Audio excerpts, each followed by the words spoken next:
just say thank you very much for joining us on this exciting Deckhive adventure.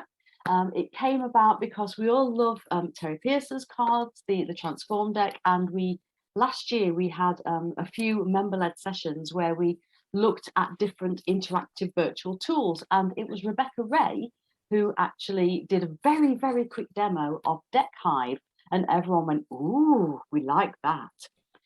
So when Martin got in touch and said, "Oh, would you like to learn a little bit more?" I thought, yes, we would. So here he is to just explain a little bit more, to show us what he's got, and to get us all excited about how we might be able to use Deckhive in our virtual training. So Martin, over to you.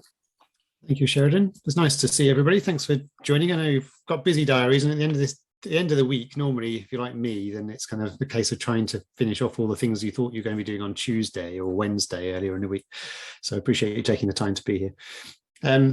So how many of you use decks of cards in the physical world? Most of you. Excellent. Okay. Any particular favorites out of interest? Do you create your own decks, or do the decks you've bought? Feel free to unmute yourselves and just talk. Yeah. We're only a small group. I use the emotional culture deck. Okay, excellent. Any others? I tend to make my own, but I would prefer to have ones that are already made.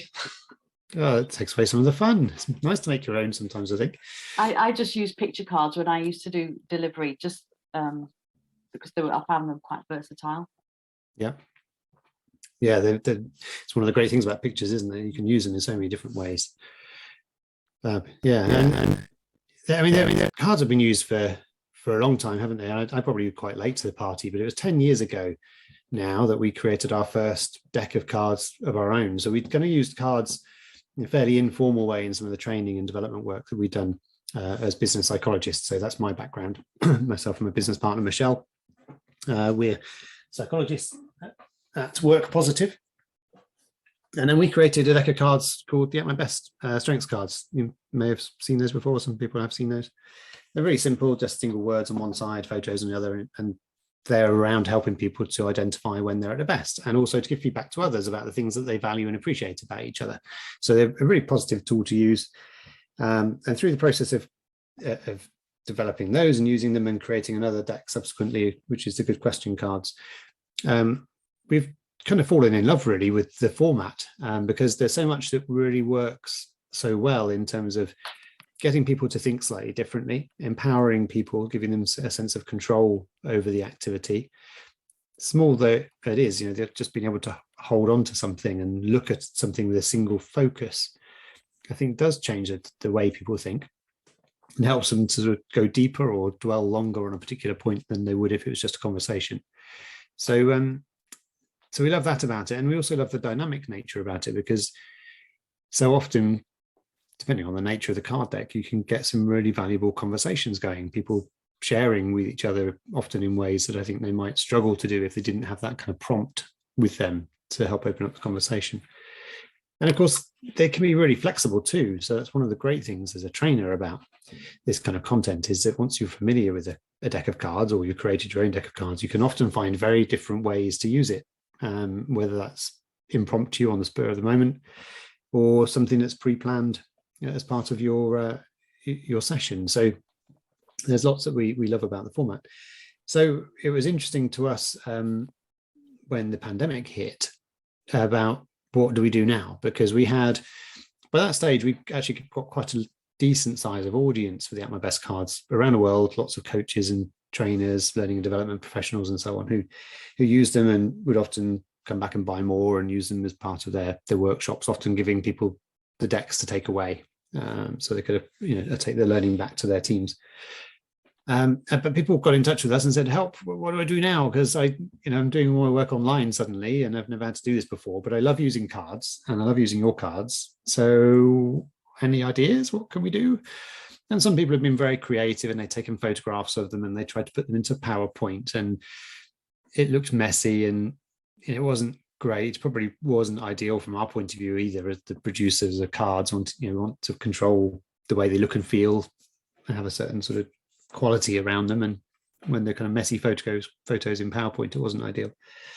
So we decided to kind of start a bit of an adventure, really. We didn't quite know where it was going to end up, but we knew that there was something worth playing with about the idea of, could you take this card format into an online world, into that realm, and still be valuable?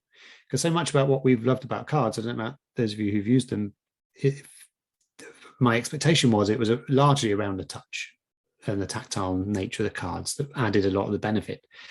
So could we still get some of those same benefits if we were doing it in a way that took away that, important piece of the jigsaw?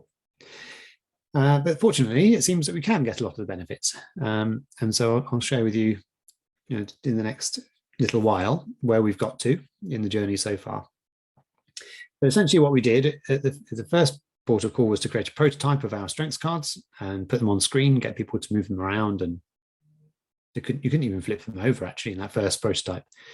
So it's really basic, but we have really good feedback. People found it really helpful and added something different. And I think when you're on an online session or a virtual session, then sometimes you need something that's going to be a bit more dynamic and a bit more visually engaging for people, because when we're just spending all our time looking at each other on Zoom, then I think we risk people distancing themselves and becoming disengaged too easily. I mean, I don't know if you have more success than I do about getting people to turn their cameras on, but you do sort of suddenly sometimes see that sort of creeping death of black screen, don't you? And you never know, are people really engaged and they're copiously writing lots and lots of notes, or have they gone off to make a coffee and tend to their dog? You don't really know. So sometimes I think a good tool to keep people engaged is really valuable. I'm very fortunate, Martin, because I work exclusively with L&D professionals, and they always come with their camera on, their microphones off, and the difficulty is keeping them quiet sometimes. So I'm very fortunate. It's a better problem to have. Well, that's good, but it must be also your skill at facilitating them that keeps them engaged like that. I'm sure if you didn't do a good job, they'd find plenty of other things to do. They're busy people. So where we got to really was very quickly to realize that it would be a great idea to open up this platform to be more than just our own deck of cards, because we knew that many training professionals and coaching professionals who use decks of cards typically don't just use one deck. They kind of fall in love with the format, and they try and find new decks of cards that add something different, or they create their own, and they use a range of different tools at different times with different clients. And we thought it'd be probably not the most helpful thing in the world if, as a trainer, you've got 5-6 different decks of cards you like to use, and they all operate on different systems, on different platforms, because that's just a nightmare to get to know how to use a system like that. But we also knew some people some friends of ours who created different decks of cards. And we knew that it's not an easy thing to do, to create a digital platform. It takes quite a lot of investment, to be honest, of time and money, and it's easy to get it wrong. We've done some development in the past, so we felt like we were well placed to have a go at it. But we knew there are a lot of people who got great content, but who might never try to create a digital version of their product. And so we wanted to provide a way for them to be able to get their tool out there to be used by people in this kind of format. So that's why Deckhive was formed, really. It didn't seem appropriate to keep it branded as At My Best, because it was going to be so much bigger than that. So Deckhive is what we like to think of as the home of digital card decks. And we currently have about 30 different decks of cards in the library, and it's growing. So there are a number of others that will be added in the next few days.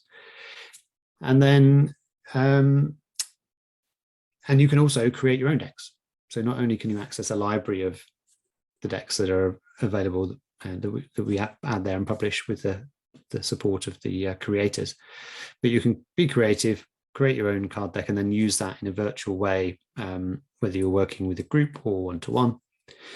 You can do it via screen share if you prefer to keep it simple, but better still is to do it in an interactive way, and I'll show you how that works in just a moment so you can have a play. So it's been designed very much for real-time sessions. So it's about using it just as you would in the room, and using the tool in the same kind of way. It may be that in time we'll also add a feature that allows you to set people an activity for pre-work or post-work around a session, because we're very conscious that the time you have available, particularly when you're working virtually, is being ever squashed. And so the need to kind of get the most value you can from that face-to-face time is critical. So that may be something that we add in the coming year, but for now, it's a tool that is designed for you to use in real time to invite people into a session so that they can choose cards, move them around, flip them over, and have a discussion, just as you would face-to-face. So you'll see there are no instructions. There's no step-by-step process to follow. It's just a blank space and a deck of cards, and then you as the facilitator have to decide how you want to make use of that in your session to fit your purposes and the client's needs. So really that's kind of what we hope is the beauty of it. In a sense, we try and keep some of that flexibility that we knew and loved about physical cards. So I will share my screen in just a second. I'll just open the chat because you have to help me out with this, Sheridan, because I'm hopeless at keeping an eye on the chat at the same time as speaking. I'm just I can help you with that. Incapable. So if someone says something or asks something that's important, do jump in. Yeah, no worries. Thank you. Right, so share my screen. In fact, no, I will share my screen, but then I'll stop it again in just a moment, because you might find it interesting to that wasn't what I was trying to show you. God, so many. I'm not a very competent Mac user yet. So can you see my screen now with some, I'm scrolling up and down? Yeah. Okay, so I've got a few different sessions that I've created. I'm going to do something that we don't typically do, actually, because if you as an audience, what I'd like to do is kind of give you a flavor of a few different things you can do, which means we'll be going in and out of some sessions fairly quickly. Normally, I would spend a bit longer if we're going to get people into a session. But I will give you a bit more of an overview of the platform as a whole and creating card decks and so on before we finish.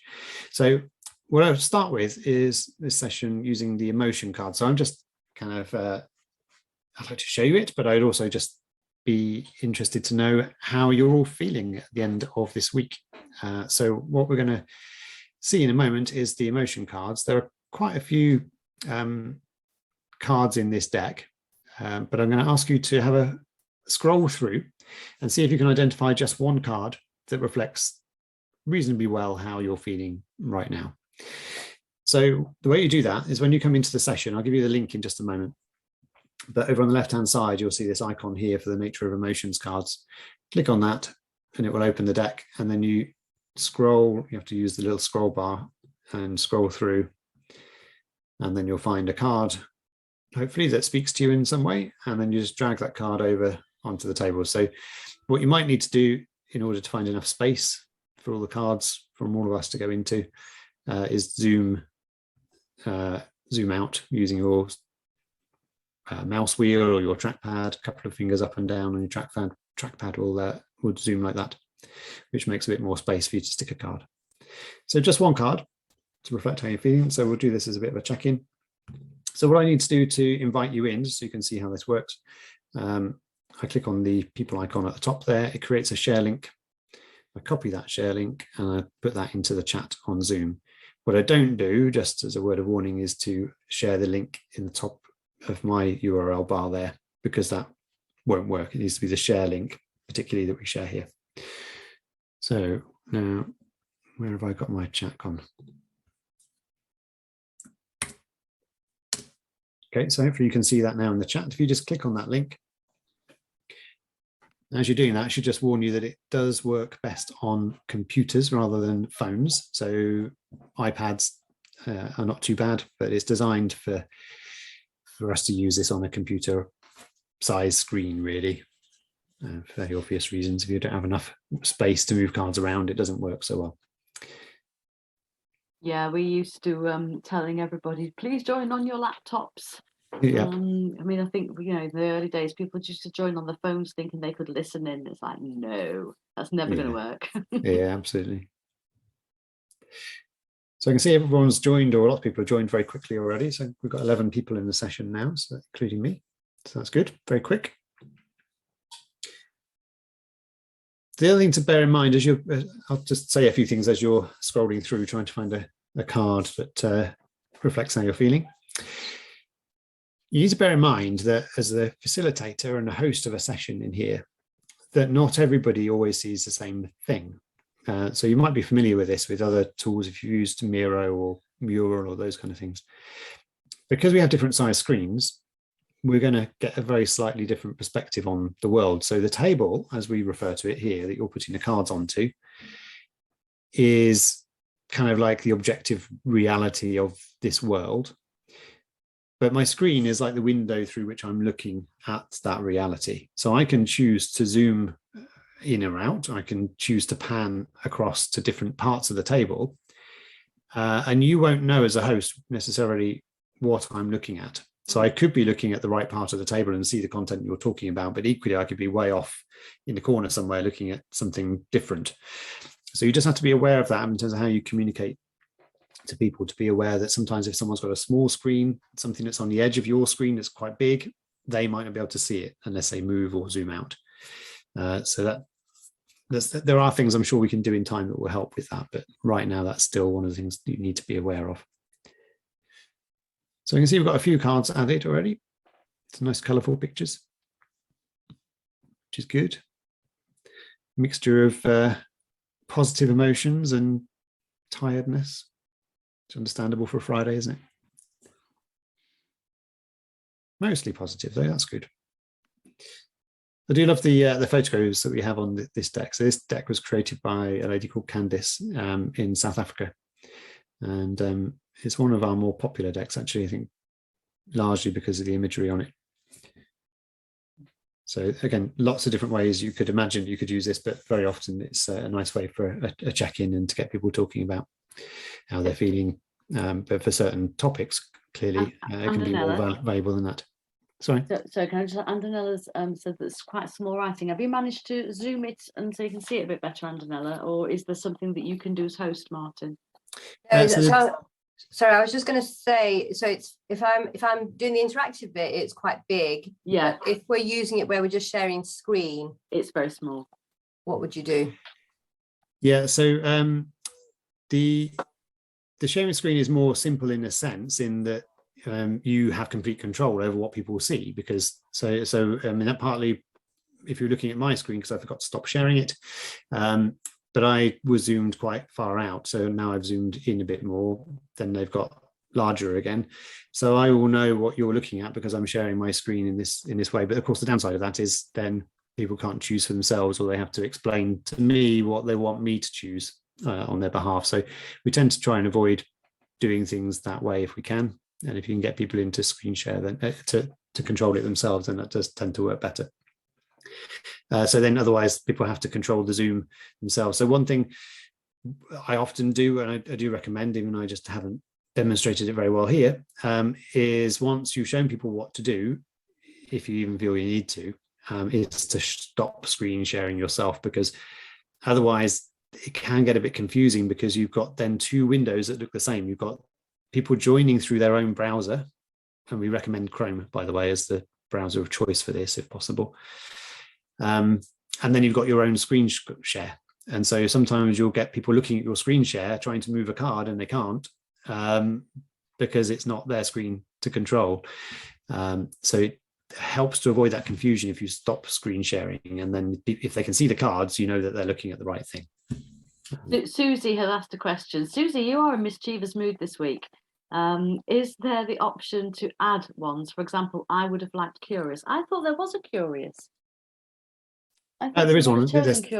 I didn't see curious. I was looking for it. There it is. So, oh, look there. Sorry. Yeah. Oh well. But can we add our own if we wanted to, or is this a general hive? It's not just our hive if we sign up. So there are two answers probably at least to that question. So you can't add a card to a deck that's in the library. So you couldn't add one to this deck, but you can add sticky notes. So what we tend to do is say, if there's something different you want to add, just add a sticky note, and then you can type in whatever, you double click on it and you can type in whatever you like onto that. So that's a way to manage it. Mm-hmm. But if you wanted to be more creative and create your own deck, then so you have complete control over what's on there, then you can do that separately. But adding an individual card to an existing deck, no. Okay. All right. So, well, it's nice to kind of see that most of you are on good form for a Friday lunchtime. So what I'm going to do is I'll just end this session so I can take you into a different activity and we can split out into breakout groups for a few minutes. But as we do that, are there any other questions that or thoughts that you have at this stage, having just had that initial play? I think they're really lovely pictures. I mean, I think pretty much almost everyone here today is used to using post-it notes, so Jamboards and things like that. So we're used to sort of managing that, but I think the pictures are really lovely. And they do add something. It is nicer than just having a post-it note, isn't it? It makes it a bit different.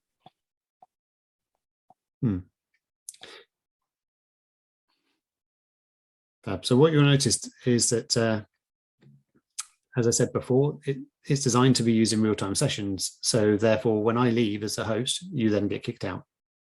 So that's also something just to be aware of. So, and the other thing is we can only have one deck of cards per session. So that's something that people often do ask about. But right now, at least that's the way that it's structured. So now that I want to give you a different activity to do, I'm going to have to start a different session and I'm going to give you a different link to join that session. But given you seem to all find that very easy, then that shouldn't be a problem. But it depending on your audience you're working with, that can get a bit more tricky, which is why often we don't do very short sessions on here. If you're with a pretty tech savvy group, then you can be much more confident doing that. But you only need a couple of people to say, what do I do again? Which button do I click? I don't see what you're seeing, and then you have to try and help them to work out where they have to go. That can sort of get a bit disruptive with larger groups, particularly. So the largest group we've done a Deckhive session with was about 70 or 80 people. Technically fine, logistically not great. It worked fine for the majority, but there were a sufficient number of people. There probably were 5 or 6 people in that group then who had some difficulty or other with technology. And of course that then as a facilitator gets a little bit difficult to manage when you're trying to deal with all of them individually while managing a group who are kind of mostly quietly getting on with what they need to do. So I definitely recommend, if you want to use this, then start small, get confident, build up, and know your audience. And if your audience is largely comfortable with this kind of technology, then go for it. You should be fine. Or get a virtual producer. That's the other thing. A virtual producer? A virtual producer. We had a lunch and learn on that at the end of last year. Basically, okay. A co-presenter who is solely there to manage the tech and manage the chat and all of that sort of thing. Absolutely invaluable. Yeah, very sensible. Definitely. Okay, so this next session is with the good question cards. So what I'm going to do in a moment is put you into some small breakout groups, maybe into groups of 3. And I'll show you how we tend to use this in breakout group scenarios. So it works really well, but it does require good communication about how it works. One day I really hope we can get an integration with things like Zoom or Teams so that we can automate the putting people into groups. As it is at the moment, you have to kind of do it somewhat manually and you have to ask people to go to the right space within Deckhive. So what you can see, hopefully you can see my screen at the moment, you'll see at the bottom of the page, I've got different numbers. And these are different tables that I've created in this session. So on each of those tables, we've already put some cards that are face down with questions on them. So this is what we're going to do for the activity. But I can click on the plus, I can add more tables to this session as I need. I think I can go up to about 15 without too many problems. And simply what we do when we use breakout groups is we say to people, if you're in breakout room 3 on Zoom, then you will use table 3 on Deckhive. So just be aware of which breakout room you're in. And then all you have to do is click on that number that corresponds with your breakout room, and that's your space to work with. So that can be helpful. In some cases, like the one we just did, you can have everybody all together in the same space, it's fine.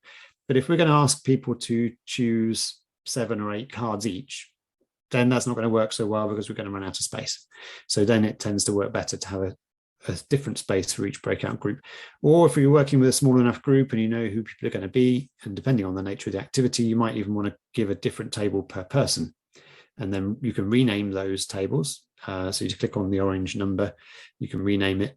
Only shows the first two letters, slightly frustratingly at the moment. Although when you click on it, then underneath that will tell you the name of that table. So you can see welcome there is this first table. So this works really nicely. The two things to be aware of, as I say, you have to be clear in terms of communicating with people where you want them to go, because otherwise it can cause problems again. Because people can go to any table, so there's no restrictions. If you're in the session, you can go wherever you like. So there's no privacy in that regard. So people also need to be aware of that. It's very rarely an issue because, well, the way we tend to use cards is it's the conversation that might be a bit more confidential rather than the cards that have been chosen, or the things that are put on sticky notes. But it's sensible to let people know that that's kind of a feature.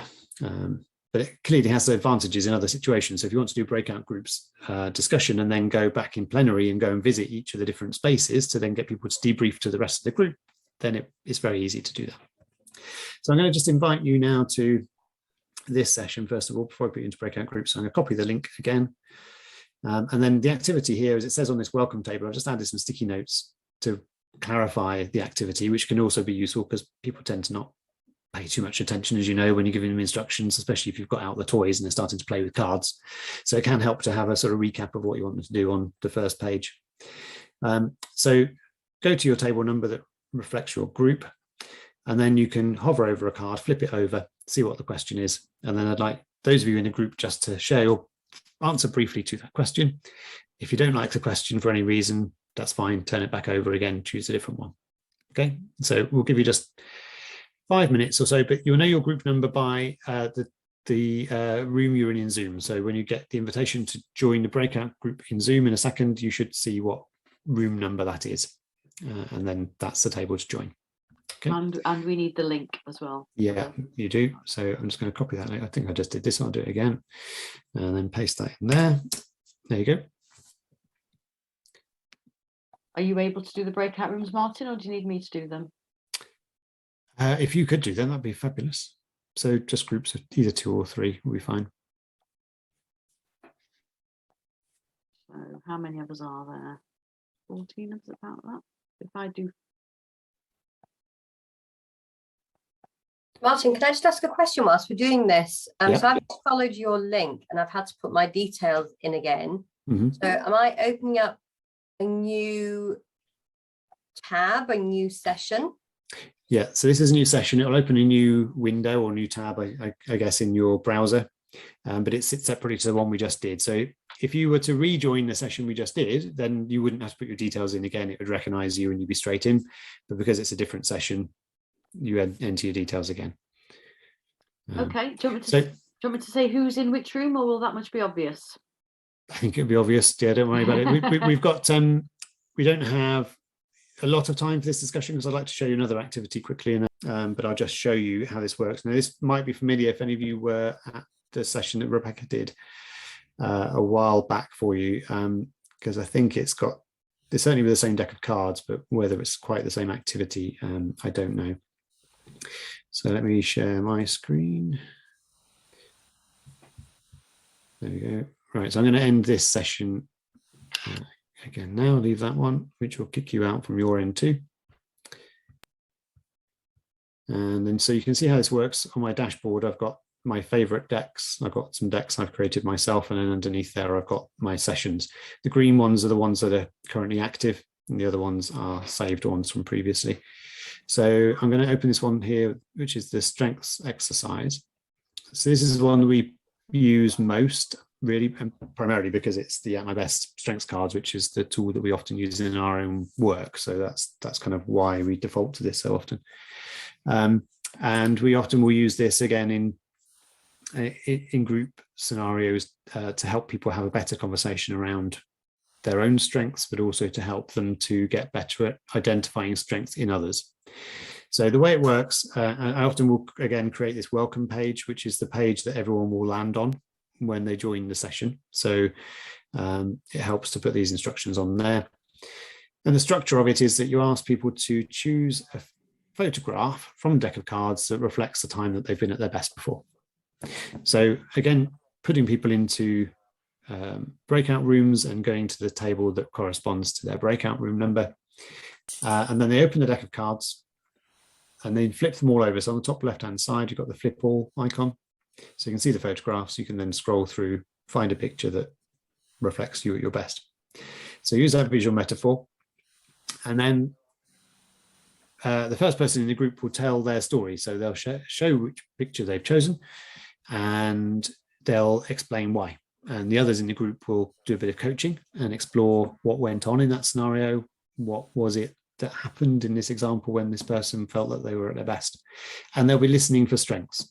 And so we'd have given them an understanding about what strengths are and what that looks like when someone's demonstrating strengths.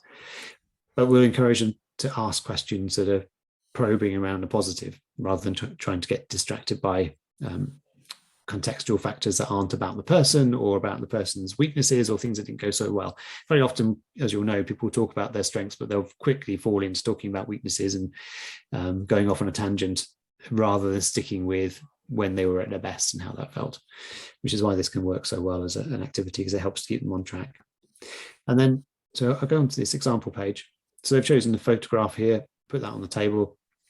And then as they're telling their story, or once they've finished telling their story, depending on how you want to structure it, everybody in the group can scroll through the word side of the cards and they can pick out the words that reflect the strengths that they're hearing in that story. So you can also get the person whose story it is to pick out the top 2 or 3 strengths that they recognize in themselves from that story too. And so you can put those cards on the table and then people can just explain their choices. So in what I've just heard you talking about, clearly you were very passionate about this project, you were really enthusiastic, you used words like this, that, and the other, which kind of really gave that message very clearly to me. You were very animated about it and blah, blah, blah, blah, blah. And then I was also chose insightful because blah, blah, blah. So it can be really quite short descriptions, but they can actually be really powerful. And especially when you get a group together doing that. So we'll often put people into trios because it will mean that you're getting 2 people reinforcing some of those positive messages. Oh, I can see the coaches in the group liking that. That's a really great exercise. Yeah, it's very powerful. And it's amazing how often it just resonates with people. We sometimes do a version of this, often actually you do a version of this with people who don't know each other at all. And yet people will very often be very receptive to receiving this kind of feedback from strangers based on this story that they've just told in 5 minutes. It's amazing how often people can be really quite insightful about what strengths they notice in other people based on very little information. So yeah, it can be very powerful, can be very timely. Sometimes people just say that they really needed to hear some of this stuff right now. They've been through some difficulty in the last few days, in the last weeks, and to get some positive reinforcement about and validation around qualities that they do have is really valuable.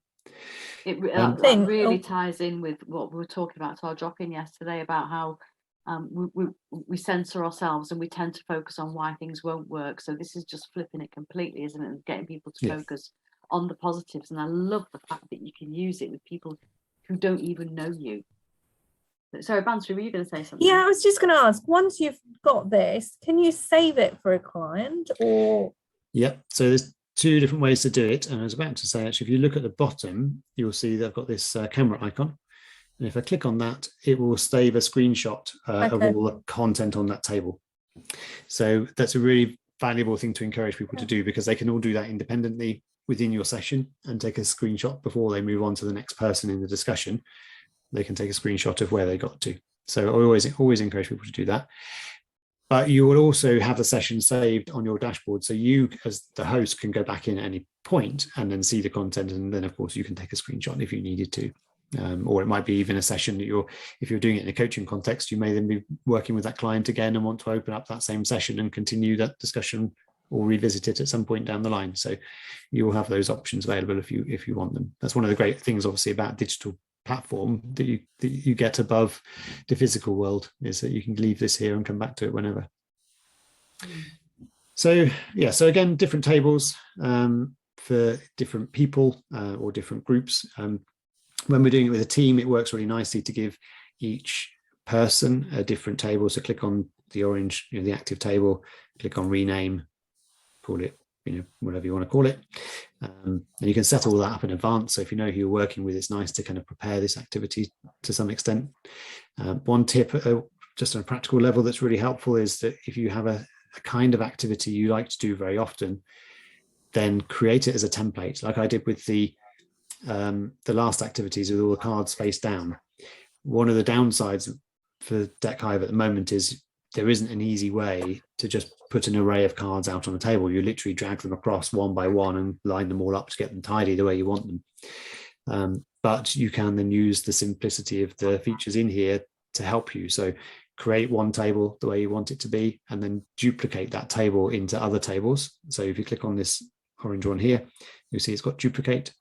I can click on that, and now table 7, it looks the same as table EG. And so that saves a lot of time. But I can also then name this session when I save it as a template, just in the file name, and then not touch that one ever with a real group, but just duplicate that session instead before I start. And then it saves me a shed load of time every time I want to do this activity, because I've already got it laid out the way I want it. So simple things, but it's just kind of thinking ahead, and which is why I say kind of some practice usually is very sensible. So a couple of features to show you in the session that I haven't shown you yet. So hopefully you can all still see my screen still. So we've had the table numbers at the bottom. We've got the camera icon for screenshots. We've got these other two here, which if you haven't already figured them out, one is to reset the zoom. So if I zoom right out and click on that one on the right, we go back to 100%. The other one is to recenter. So if I click on that one, it puts the content back in the center. So they're useful features. As I mentioned earlier, people sometimes get lost. They think all the content's disappeared, and it hasn't. They've just gone to a different part of the table. So the best way usually to help them out is to say, just zoom out, and then you can usually find where the content is, and you can zoom back in again. Something I didn't realize until recently was that the zoom on many programs is the focal point of it is where your cursor is. I didn't realize that. So if I put my cursor over on the left-hand side and zoom in, then I go to that point. But if I put my cursor over where these cards are and zoom in, then it goes to that as a focal point. So that just saves a bit of faff if you know that. And then at the top, so we've got the deck of cards clearly and the sticky note. There's various things you can do with the sticky note you might have found already to play around with it. But at the top here, we've got the join link, which was there. We've got the waiting room here, which will show us who's in the session. So obviously just me at the moment, but earlier on it would have listed all of you if you've put your name in, so I can see who's in it. I can also, in the settings over on the right hand side, I can tick this option to make people go into a waiting room before they join. So just like a Zoom call, if you want to stop people coming in unless you approve them to join, you can do that. It's rarely needed, to be honest, but it's an option if you want it. And you can rename the session there as well. You can also then lock the session so nobody else can join. So should you need it, I never use that, to be honest, but if you want it, it's there. And then the other icon on the right hand side, you've got this hand, which is a handy one. This is funny, isn't it? I didn't mean to make that pun. That's just to freeze the session. So this is our way of playing teacher. So it's like, when you use real cards in the real world and you get the cards out and everyone stops listening to you and starts playing with the cards instead. This is our way to stop them playing. So if you as a host can still move cards around, you can enlarge them, you can delete them, flip them, whatever you want to do, but everybody else in the session won't be able to do anything. So that just means that they've got to listen to you a bit more. So that's a useful one to just interject with instructions and so on. Yeah, I think that is useful, because for those of us that use digital whiteboards, some people do get carried away and they won't stop, which on one hand is brilliant that they feel they've got to keep adding stuff, but on the other hand, when you're trying to move the session along, it can be a little bit distracting, can't it?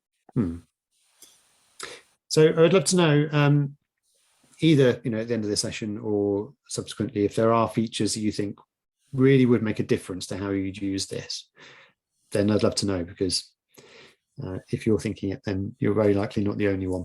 So so it might not be something we can definitely do, or it might not be something we can do for quite a long time. But if we at least know that it's important, then we can work towards that, even if it's not already on our list. And we've got quite a long list of things we want to do, but it'd be good to get your feedback. So I'll leave this session, and as you'll see again, well, if you were in the session, you would have been kicked out, but since you're not, you won't. And just to show you, so the dashboard you saw before, so this has got my favorited decks, my sessions, and all the decks I've created myself as a user. Then we've got the library, where we've got all the available decks at the moment. And if you're on a Deckhive subscription, then you get access to all the decks here. So you can literally, explore, play, experiment, find what's going to work for you for each different session. So it's kind of a full resource there that's available. And more are being added all the time, as I said before. So we've got the strengths cards, question cards. We've got Pete Mosley's Art of the Possible, kind of watercolor picture cards, which are nice. There's some values cards, some on creativity, appreciative inquiry, some coaching questions, some affirmation cards. There's these nice picture cards, all different pathways. We've got listening skills, which is just recently added from Jane. Other picture cards, other strengths cards for kids, if any of you want to use this with younger people.